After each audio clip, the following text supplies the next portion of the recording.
This time, we'll get to see a bunch of powerful cards for Paladins, including a new spell type, and we'll see what the last few Shaman cards are. Also, there's a 4-mana 12/12 demon that demands our attention. Huh, this should be interesting. Since all the Paladin and Shaman cards have been revealed, it's time to look at the ones we haven't covered yet, and see what synergies we'll be able to use in the upcoming expansion. Paladins are looking great. And Shamans, well, you'll see. We'll look at these cards in just a moment, but real quick, let me note that we do card reviews a bit differently here. Rather than the standard 5-star ratings for cards, we ask 3 questions Hearthstone players really want to know. First, would the card fit into one of the current meta decks, Tier 1 through Tier 3 decks, per HS Replay's tier list? So is it meta now? This helps gauge the card's power level a bit. Second, will the card fit into a meta deck once the expansion comes out? Meaning, from what we know so far, is it powerful enough to create or support a new meta archetype? So is it meta later? And third, most importantly, does it enable or inspire experimental or meme decks? So is it meme deck worthy? Each card will get a yes or no to these questions. There's a time code for quick reviews with puns in the description below for those of you without much time. For everyone else, let's get into the main reviews. First up, we have a powerhouse legendary for Paladins. Lady Liadrin is a 7-mana 4/6 with a battle cry to add a copy of each spell you cast on friendly characters in this game back into your hand. During Kobolds and Catacombs, we had Linessa Sunsorrow, who cast each spell which you'd casted on minions onto herself when she was played, but she was almost never played. I have a lot more hope for this card though, as you get the cards back in hand, and Liadrin can get heals you cast on your own hero back in hand as well. She's not as immediately impactful as Linessa was, but in a heal or control style of Paladin, she'll be a powerful resource replenishment tool.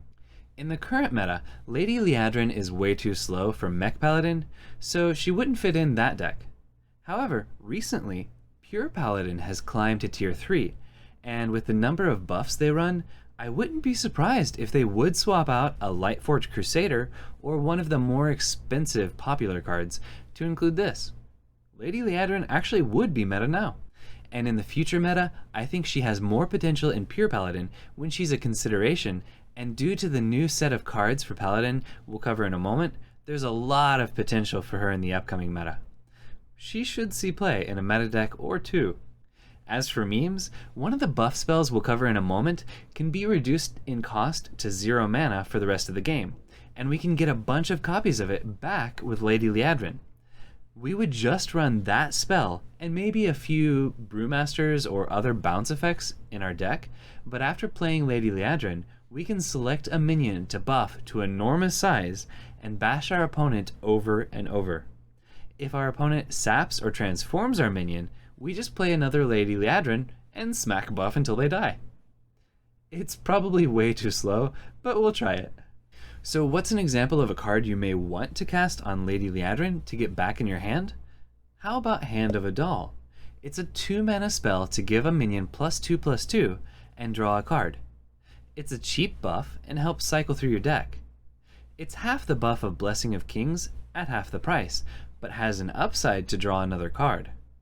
This is a great card for aggressive decks, but it will probably also help cycle through decks for a number of other archetypes as well. Both Mech and Pure Paladins would run this to help ensure early board dominance, as well as a way to get their other resources. And this should be a staple inclusion in decks in the upcoming meta as well, for the reasons noted a moment ago. But for meme decks, this isn't really all that impressive. It does help cycle through your deck and buff minions to buy time to gather combos, but this card itself isn't a centerpiece by any means. We can only get so many of these off of Lady Liadrin, and other than its base effect being really good, there's not a direction to take this that's exciting. I'm sure it'll go in a number of meme decks, but this itself doesn't inspire or directly enable any crazy, fun, or experimental decks. How do the rest of the spells for Paladin this expansion compare with the last one? Pretty well, I'd say. These next 3 spells are all LIBRAMS. LIBRAMS are a new mechanic just for Paladins this expansion, which have pretty powerful effects and a few ways to discount them. The first Libram we'll look at is Libram of Wisdom.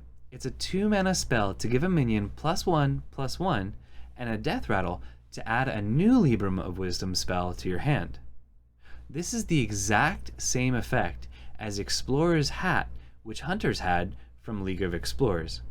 It didn't see too much play, but Hunters wanted to spend their mana more aggressively, and they didn't have a good way to discount the cost of spells like this will.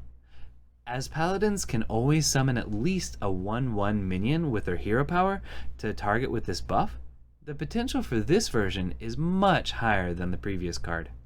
That being said, I'm not sure if Mech Paladin would run this, as they want to use 2 mana to do more than just buff a single minion by +1/+1. Pure Paladin would probably be able to afford it, but without adding additional cards necessary to reduce the cost of this, I think it costs too much to play over and over for the slight benefit. This wouldn't make the cut by itself in the current meta. However, there will be good ways to reduce the cost of this in the upcoming meta, and I'm pretty certain almost the entire Libram package will make the cut in a few decks. And while even a recurring +1/+1 buff for 0 mana may not sound all that exciting to sacrifice a deck slot for, I don't think it should be underestimated. Libram of Wisdom will join the upcoming meta. When we were talking about a buff to a card to pair with Lady Liadrin, this is the card I had in mind. When we play Lady Liadrin after discounting this card and replaying it a number of times, we'll be able to stack free +1/+1 buffs equal to the number of empty hand slots turn after turn. So perhaps we'll turn a few Silverhand recruits into 11/11s for just the cost of our hero power? We'll see, but memes will go on with this card. Of course, not all the Librams are buffs. The second Libram is a one-sided equality with an upside. Libram of Justice is a 6-mana spell to equip a 1/4 weapon and change the health of all enemy minions to 1. Setting aside whether the effect is great or not for a moment, this weapon, Overdue Justice, is awesome. They literally took 2 books, or Librams, and stuck them to a rod to turn it into a weapon. Also, the name is a library pun for overdue books. Someone at Blizzard has an awesome sense of humor. So is the Libram of Justice spell good? Well, Equality got nerfed to 4 mana a while back, and it still sees play in a number of decks. With Shrinkray rotating out, Control Paladins will want another way to help deal with huge minions or wide boards when paired with another card like Wild Pyromancer. As the weapon you get does 1 damage and has a lot of durability, it's possible to clean up the minions this affects with just the weapon if necessary, though that's a lot of damage to take to the face and a very slow answer. Still, especially if discounted, this is pretty effective and likely will see quite a bit of play. In both Mech Paladin and Pure Paladin, neither Equality nor Shrinkray see play as they work against the plan to buff your own minions and dominate the board. Shirvala OTK is no longer a meta deck, so this does not make the cut for current meta decks. In the upcoming meta, with the help of discounts we'll cover soon, and the power of this Libram package when combined, I think there's a real chance for a Control Paladin to emerge. Or perhaps a more control-oriented form of Pure Paladin will develop to include these. In either case, I'm fairly hopeful that a deck using this will at least reach tier 3 in the meta. As for memes, we can only reduce enemy minions to 1 health so many times. I would love to beat our opponents to death with Overdue Justice, the weapon from this, but with Toxicologist rotating out, the only reliable weapon buff will be Captain Greenskin. We can re-equip it with Horde Pillager, and we'll shove this in with some Spiteful Smiths and try to pull it off anyways, but I don't have too many high hopes for memes with this. Still, book bashing memes will commence. The last Libram is extremely expensive, but you get a lot for the mana. Libram of Hope is a 9-mana spell to restore 8 health and summon an 8/8 taunt with Divine Shield. Not only does Ancient Guardian look really cool, but as a Divine Shield taunt, it pairs well with the 8 health heal to be an amazing recovery tool. So if you can survive until 9 mana to play this, or you get it discounted to play earlier, this should help swing the game in your favor. This is ridiculously slow for Mech Paladin, and Pure Paladin would also shy away from paying this much for a single card, even with the amazing effect on this. But what if this could be cast for 7, 5, or even 3 mana? Then it would be a serious consideration. In the upcoming meta, that is a possibility. So as long as the Libram package can make the cut in a meta deck, this will join it. Libram of Hope will bring hope to Paladins in the future meta. There's a lot going on with this card that gives it impressive meme potential. Not only could we play with the Divine Shield after discounting this in a Blood Knight meme deck, but with such a huge body with decent potential to survive a turn, we could actually play 2 Blessed Champions, the 5 mana classic spell that sees absolutely no play, to double its attack twice, and smack our opponent for 32 damage. If you thought Divine Spirit going to Wild would protect players from absurd single minion kills, you weren't memeing hard enough. With each of the Librams, I've mentioned that they're even better when discounted. There are actually 2 cards dedicated to doing exactly that. The first one is Aldor Attendant, a 2 mana 2/3 with a battlecry to reduce the cost of your Librams by 1 this game. Not only is a 2 mana 2/3 a premium stat line, but this helps all your Librams be cheaper for the rest of the game, no matter where they are, including if you'll generate them later when you play Lady Liadrin. So, if you play 2 of these ladies together with Libram of Wisdom, you'll be able to keep casting 0 mana +2/+2 buffs on minions for the rest of the game. It would take replacing too many cards in current decks to get the synergies this card needs to still call them current meta decks. A 2 mana 2/3 without doing anything is not nearly powerful enough to survive current meta decks, and without Librams available at the moment, that's precisely what this would be. However, once the Libram package is available, this is one of the core cards necessary to ensure Librams have a chance. And they do. So this will be meta later. For each of the Librams, we mentioned options for them to be used in absurd ways in meme decks. She is necessary for those absurd decks to come to life, so Aldor Attendant makes the cut as a meme deck enabler. But what if you want to reduce the cost of your Librams by more than just 1 each time? Well, if you play Aldor Truthseeker, you can. Aldor Truthseeker is a 5 mana 4/6 taunt minion with a battlecry to reduce the cost of your Librams by 2 this game. Shield of Galakron sees a ton of play as a 5 mana 4/5 taunt due to its synergy with Galakron. This has 1 extra health and has an effect that synergizes extremely well with the Librams. It's certainly not a perfect comparison, but if Librams become as popular as I believe they will, Aldor Truthseeker will make a big impact on the game. While a 5 mana 4/6 taunt isn't bad, this still faces the same issue Aldor Attendant faced.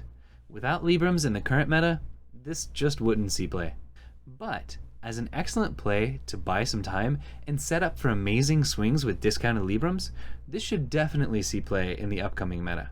And again, Aldor Truthseeker enables the crazy meme experiments we'll be doing with Librams. So yes, this is a meme deck enabler. So with all this support for Librams, does that mean Blizzard abandoned more aggressive archetypes like Murloc Paladin? Not quite.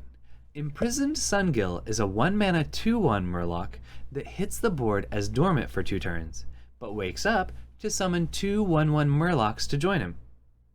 Well, I guess this isn't really as aggressive as a lot of Murloc cards, as there's a 2-turn delay for this to join the board, and these Sungill stream runners aren't much to look at, but they do pair extremely well with the Righteous Cause side quest to help get a wide buffed board all at once. I'm not sure if that'll be enough to help Imprisoned Sungill make the cut for Murloc decks, but we'll see. Imprisoned Sungill doesn't synergize with the mech package in Mech Paladin, so it would be too awkward to include in that deck. While the summon at the end of Dormancy does synergize with Brazen Zealot and Righteous Cause in Pure Paladin, the timing and keeping Brazen Zealot alive to benefit from it would be quite the challenge. I think it's a bit too awkward to work there either. 1 mana for 4/3 in stats across 3 bodies is amazing, but the dormant delay really hurts. With magnetic cards from Mech Paladin rotating to Wild, that archetype will fall apart, and aggro Paladin players who don't switch to exclusively playing Demon Hunter will be looking for replacements. With Skyclaw in this, there is still a lot of potential for a token buff style of play, and the next card makes me think a Murloc synergy direction might have a chance. With Glowtron rotating out and Brazen Zealot requiring a lot of help to have an impact, I think Imprisoned Sungill may just see play as a necessary 1-drop with some positive synergies. I'm on the fence, but I'm going to say this will join the upcoming meta. And now it's finally time for Dragons and Murlocs to swarm Azeroth. Or actually Outland, I guess. Anyways, Imprisoned Sungill will join Scalelord, Skyfin, and others to prove that the sea and skies can unite to defeat land dwellers. In meme decks at least. The other Murloc Paladins get this expansion is their prime. Murgurgle is a 2-mana 2/1 Murloc with Divine Shield and a Death Rattle to shuffle Murgurgle Prime into your deck. Murgurgle Prime is an 8-mana 6/3 with Divine Shield and a Battlecry to summon 4 random Murlocs and give them Divine Shield. Flooding the board with 5 Murlocs which all have Divine Shield, that sounds pretty good. Even if you super low roll and get 4 1/1 Murlocs, this is still 10/7 in stats across 5 bodies with Divine Shield for 8 mana. As the Divine Shields can usually help them survive a turn, dropping a Murloc War Leader the following turn may just end the game. Pure Paladin would run this as a sturdy early drop and a late game reload in hopes that something sticks to accept a buff and end the game. Murgurgle will definitely find his way into an upcoming meta deck or two, even if they have no other Murloc synergies, just based on the power level of Murgurgle Prime. However, this may be just what Murloc Paladin needs to dive back into the meta. I'm not sure about that, but I'm sure Murgurgle will be joining upcoming meta in some form. And not only will Murgurgle lead Murlocs and Dragons into battle for memes, but with Wild Brewmaster's help, he can lead multiple waves of Murlocs to the opponent's gates. So, what do you do when you've managed to stick a few Murlocs on the board? Why not use Felfin Navigator? Felfin Navigator is a 4-mana, 4/4 neutral Murloc with a Battlecry to give your other Murlocs +1/+1. Being a neutral card, this isn't just for Paladins though. This will also be amazing in Murloc decks with Underbelly Angler and Scargill. It's rare to see a Murloc this big, and with the Battlecry effect, he'll be surrounded by bigger Murlocs as well. There are no Murloc decks in the current meta, so Felfin Navigator would have no chance to see play. But with a body and buff like this, he might just encourage Murlocs to rise up once again. The Paladin Prime we just saw gives me a lot of hope for the archetype, but I'm still not sure if Murlocs are broken powerful enough to seize a spot in the meta. Without a couple more synergy cards, I don't think Murlocs will get there quite yet. This is not an upcoming meta card either. However, check this guy out again if more Murlocs or Murloc synergies are announced in the next couple sets. And what's more terrifying than Murlocs with Divine Shield fighting alongside dragons? Bigger Murlocs fighting alongside dragons. Yep, this guy'll get to join meme decks. We just mentioned that the other class which uses Murlocs pretty effectively is Shamans. So, did Shaman get any new Murloc cards this time? No, surprisingly not. However, they did get a couple new Elemental cards. The first one we'll look at is Marsh Spawn, a 3-mana 3/4 Elemental with a Battlecry to discover a spell if you cast a spell last turn. With the rotation of Elementary Reaction, the The last of the cards that care about whether or not you played an elemental last turn will be gone from standard. With this card, Torrent, which we covered a few reviews ago, and the next card we'll look at, there seems to be a new direction that cares about if you played a spell last turn. As mentioned when looking at Torrent, without Hagatha in standard anymore, there won't be as much spell generation. This can help with that a little bit, but it does require you to play a spell the turn before to get the extra benefit. Historically, 3 mana 3/4 has been a pretty good stat line, so you won't be devastated if you don't get the extra value from this, but you obviously do hope to get the value from this if you've put it in your deck. There aren't too many spells for 2 mana or less that don't overload that would be exciting to set this up, so it may be difficult to play this and get value from it on turn 3. Invocation of Frost in a Galakron deck would probably be the smoothest transition. Marshspawn doesn't fit the game plan of Aggro Overload Shaman, except as a possible source of one more burst spell, but I don't think that would be enough for it to make the cut. And as Aggro Overload is the only meta Shaman deck at the moment, this wouldn't see play in the current meta.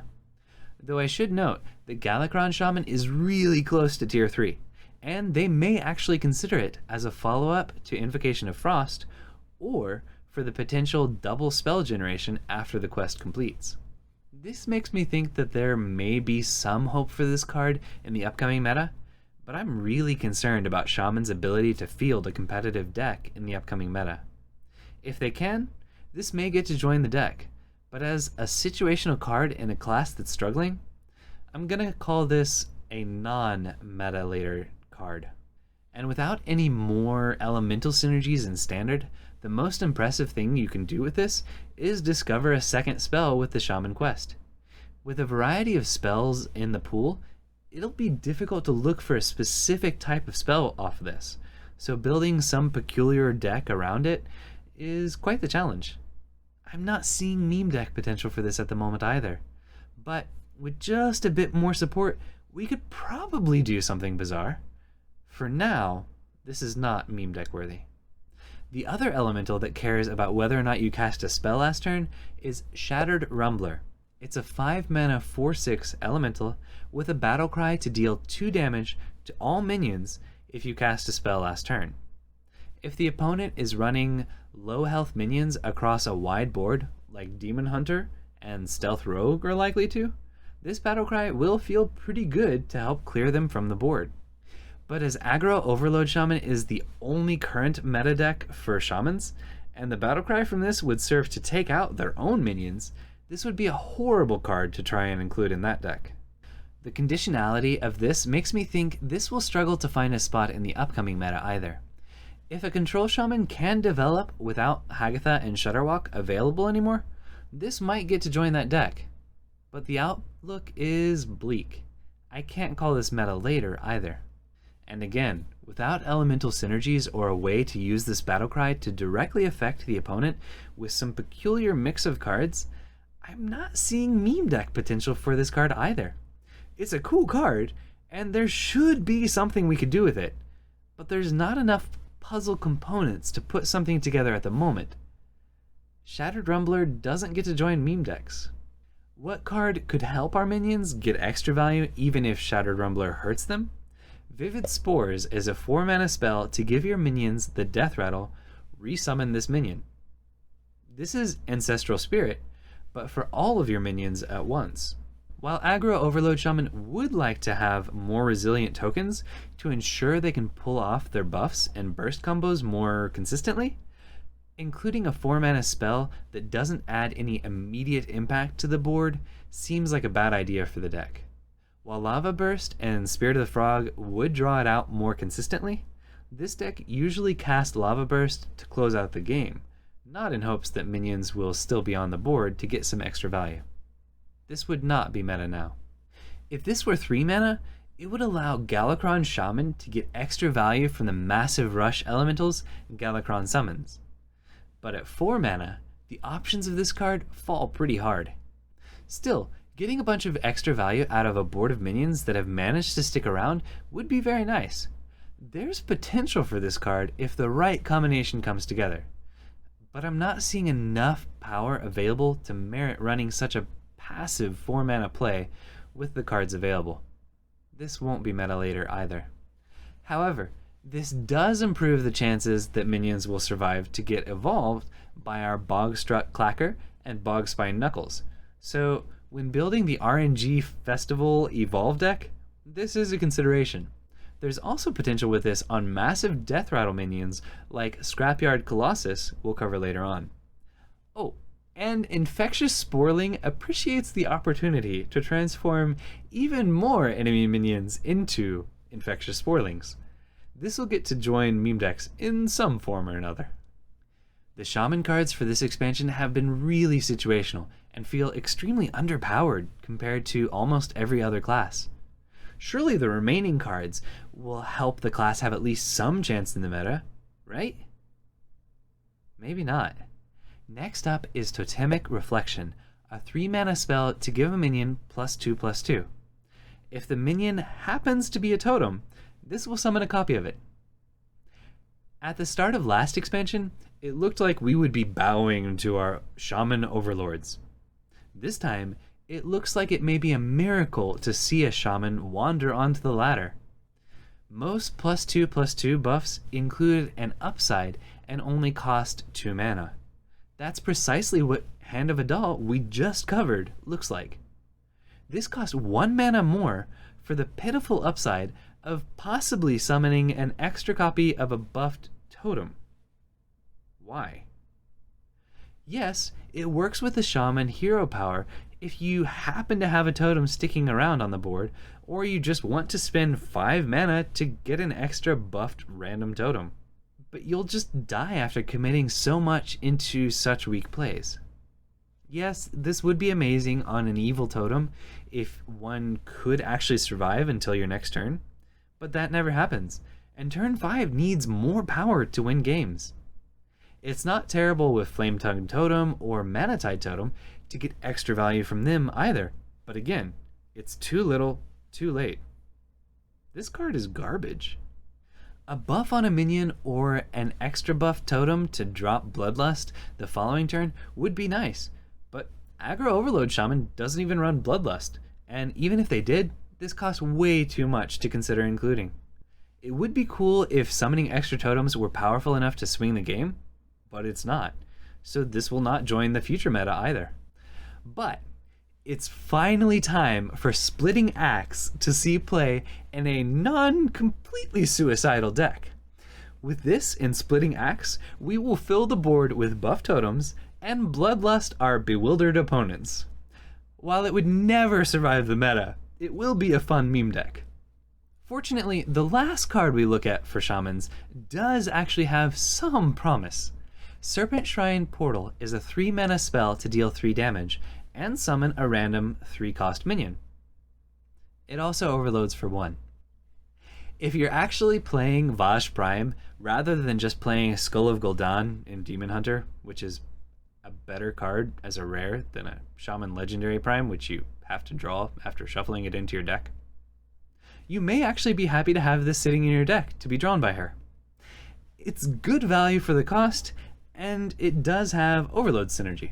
At least Shaman's got 1 quality spell this expansion. Due to the overload tag, this does actually synergize with Aggro Overload Shaman, and since this damage can go face, I'm going to go ahead and risk saying that it would make the cut as a popular card. The randomness of the 3-drop is a bit concerning, but still, it could help set up for the final push, or provide the last little bit of over-the-taunts damage necessary to finish the opponent off. If a Shaman deck does manage to survive in the upcoming meta, there's a really good chance that this will make the cut, as it provides a lot of value for the cost, even with the overload.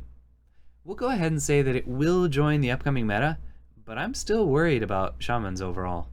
If Shamans had access to Khadgar to duplicate the summon minions, or some other way to make use of summon minions or overload in a broken way, this would be great for that. Vicina and Cumulo Maximus would appreciate the overload from this, but there are a bunch of other overload spells already available to help activate these in meme decks.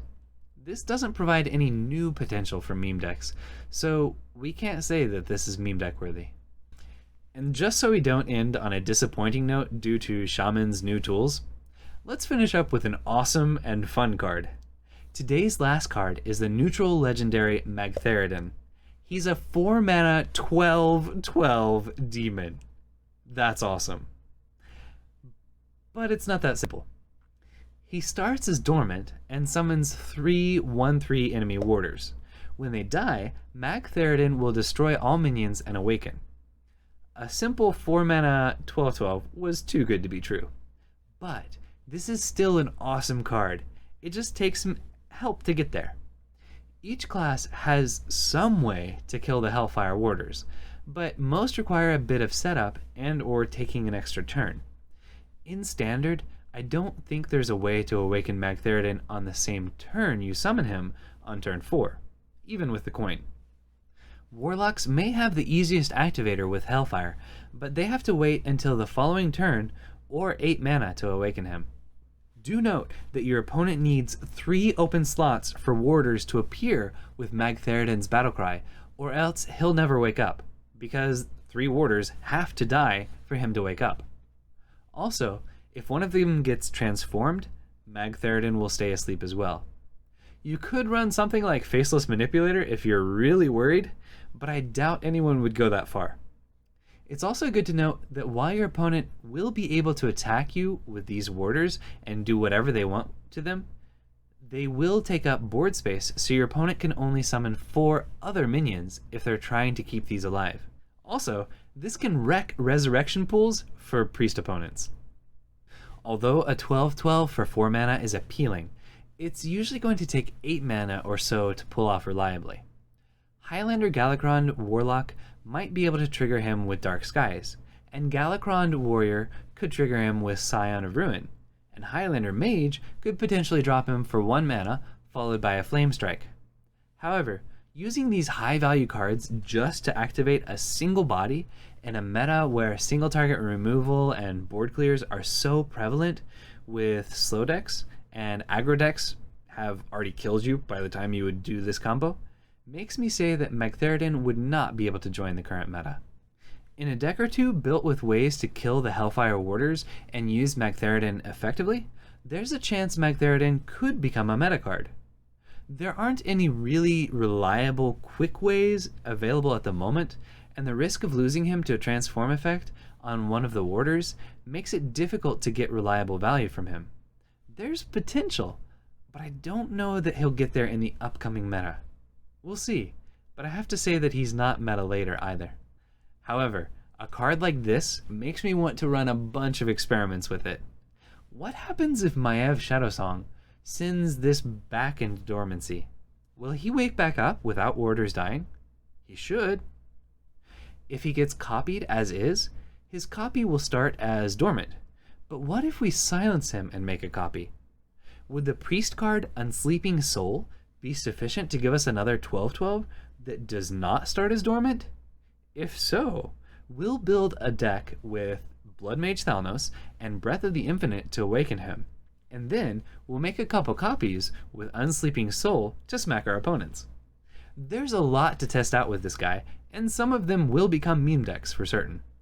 And that was the last card. Now, onward to the quick reviews. Lady Liadrin is such a pure paladin, she not only sees play as a minion and hero portrait, but she'll also join the present and future metas, as well as meme decks. Hand of a Doll would draw through the current meta, will have a hand in the future meta, but fails to take hold of any memes. The current meta can't comprehend the Libram of Wisdom, but with some Aldor Insight available soon, it will see play in the meta and meme decks. Libram of Justice wouldn't delve out justice in the current meta, but will administer justice in the new meta, and will force overdue justice into opponents' faces in meme decks. While no one can put their hope in Libram of Hope during the current meta, paladins may rally around it in the upcoming meta, and the Ancient Guardian this summons will become a blessed champion of meme decks. Aldor Attendant can't find Librams in the current meta, but she'll have excellent attendance during the upcoming meta, and Libram memes will appreciate her discount. Aldor Truthseeker has to wait for the truth to be revealed, but he will help reveal it in the upcoming meta and meme decks. Imprisoned Sungill wouldn't break free during the current meta, will probably drop a bit reluctantly in the upcoming meta, but will take its newfound freedom to the skies with dragons in meme decks. Murgurgle is a prime inclusion in any meta deck, and he will lead the charge of Murlocs and dragons for memes. Felfin Navigator gets so lost that he doesn't get to join the current or future meta decks, but he navigates right to the sky and sea meme decks. Marsh Spawn is being camped at its spawn point, so it never has a chance to join current or future meta decks, and it hasn't been able to discover meme possibilities either. Shattered Rumbler's rumbles are too weak to be heard or felt in any meta or meme decks. Vivid Spores fail to infect any present or future meta decks, but they can help minions evolve and feel better about their death, rattles, in meme decks. Totemic Reflection would reflect defeat in every meta deck, but Splitting Axe is excited to double down on these totems for memes. Serpent Shrine Portal would provide a bit more sting for Aggro Overload Shaman, might help Shaman to actually field a meta deck in the upcoming expansion, but doesn't open any new pathways for meme decks. Magtheridon is a bit too sleepy to awaken in any meta decks, but so many meme decks are excited to experiment with silencing and cloning him, or finding out what other broken things can be done. And that's a wrap. We still haven't looked at the last of the Priest, Warlock, or Warrior cards, and I still do want to review those, but we'll be focusing on actual content from the expansion in the next couple videos. As a completionist, know that I will review the rest of the cards, but they will come out a bit later.